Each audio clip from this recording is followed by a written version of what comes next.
एक जांबाज सिपाही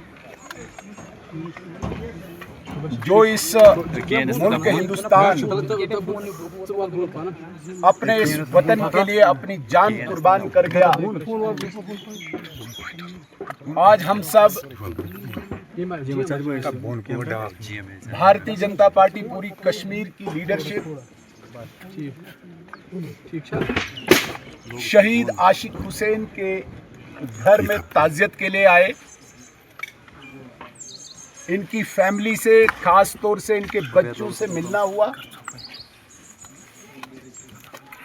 परसों 2 दिन पहले हेड कांस्टेबल आशिक हुसैन इस मुल्क की हिफाजत करते करते, अपनी ड्यूटी को अंजाम देते देते लाल चौक अनंतनाग में शहीद हुए,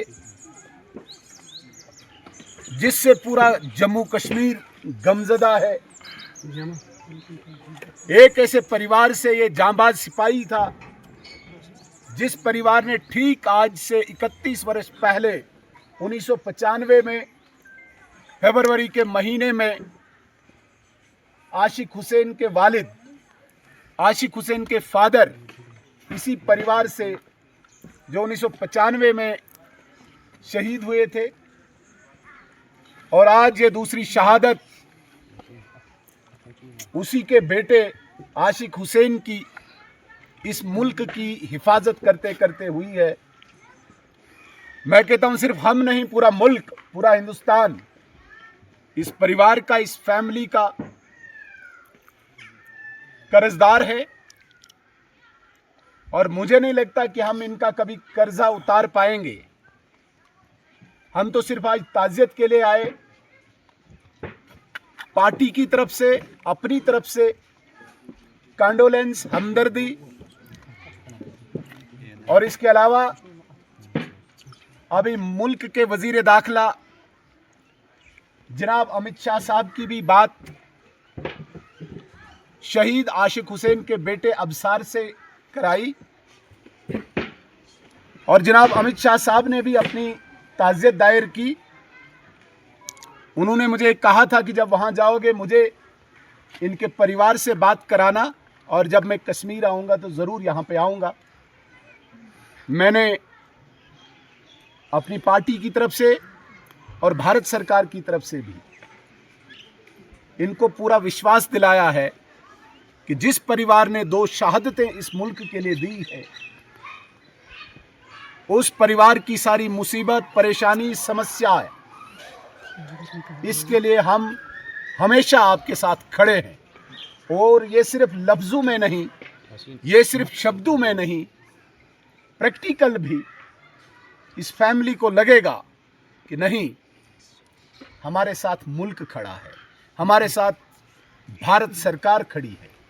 ये विश्वास दिलाने के लिए हम सब यहाँ पे आए, ताज़ियत के लिए आए हैं।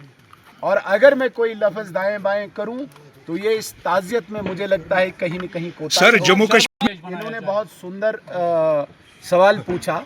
एक ऐसा शहीद लालपुरा से निकला है, और इस शहीद का, मैं तो कहता हूँ ये परिवार 2 शहीदों का है।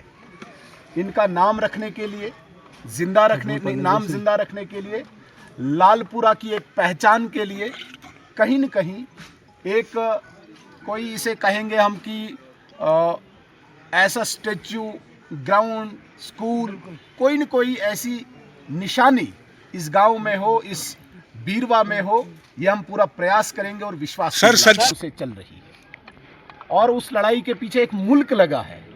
ये कोई 2 घरों के बीच में, 2 खानदानों के बीच की लड़ाई नहीं है, ये 2 मुल्कों के बीच में। और वो मुल्क बहुत चतुराई से यहाँ पे हमारे लोगों को निशाना बना रहा है।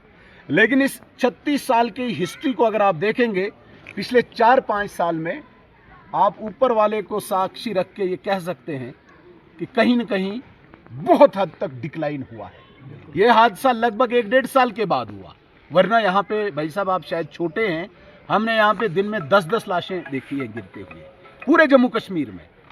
पूरी बस की बस नीचे उतार के गोली का निशाना बनता था। यहाँ पे हमने दूल्हा दुल्हन गोली का निशाना बनते देखे हैं। यहाँ पे हमने क्या नहीं देखा, आज कहीं न कहीं इस पे कंट्रोल किया है और कंट्रोल होते होते बीच में इस प्रकार का इंसिडेंट अभी हमें ये याद दिलाता है कि पूरी तरह से अभी रूट आउट एसपीओ की अगर बात काम जम्मू कश्मीर की हिफाजत के लिए किया है या मुल्क या वतन की हिफाजत के लिए किया है। मैं इस बात को बिल्कुल स्वीकार करता हूं कि जम्मू कश्मीर की पुलिस को रिस्क अलाउंस होना चाहिए। मैंने आज से पहले कुपवाड़ा में भी कुछ दिन पहले कहा था, इसी ताज़ियत पे ही मैं गया था।